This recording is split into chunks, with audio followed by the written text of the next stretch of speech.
Menjaga lahan sawah di perkotaan memang menjadi tantangan cukup berat karena hasil dari pertanian sangat kecil dibandingkan dengan biaya produksi yang dikeluarkan. Salah satu upaya yang dilakukan Desa Adat Peguyangan untuk mencegah alih fungsi lahan adalah dengan meningkatkan nilai tambah dari pertanian. Katakan sebelum 2016, penyusutan lahan cukup besar. Namun setelah itu ditambah dengan adanya pandemi COVID-19, alih fungsi lahan terhenti. Saat ini kurang lebih luasan lahan sawah yang masih bertahan terutama di Subak Sembung, yaitu ratusan hektar. Selain itu, hasil yang didapatkan dari pertanian sangat jauh jika dibandingkan dengan biaya produksi.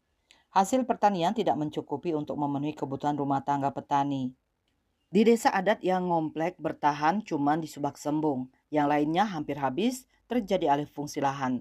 Diakui telah ada upaya pemerintah dan desa untuk membantu petani agar mendapat tambahan dari upaya meningkatkan usaha tani, salah satunya dengan pengembangan ekowisata. Ekowisata diharapkan dapat memberikan hasil tambah. Pengembangan ekowisata tersebut dilakukan di Subak Sembung dan di Tempek Umopalak yang telah berjalan hampir 10 tahun.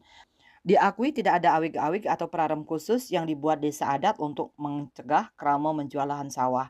Hal itu karena desa adat Peguyangan berada di daerah pinggiran kota yang notabene lokasi yang banyak dipilih masyarakat untuk tempat usaha maupun tempat tinggal.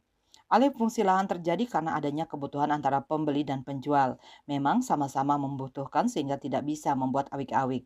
Yang meningkat 100% termasuk di areal Subak Sembung karena sudah ada aturan jalur hijau juga. Walaupun sudah ada aturan jalur hijau tetapi tetap saja masyarakat kucing-kucingan untuk membangun.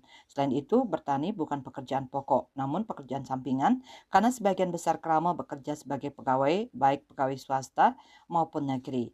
Hanya sedikit warga yang menggeluti pertanian secara khusus.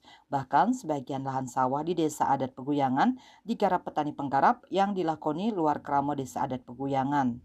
Cita Maya, Bali Pos melaporkan.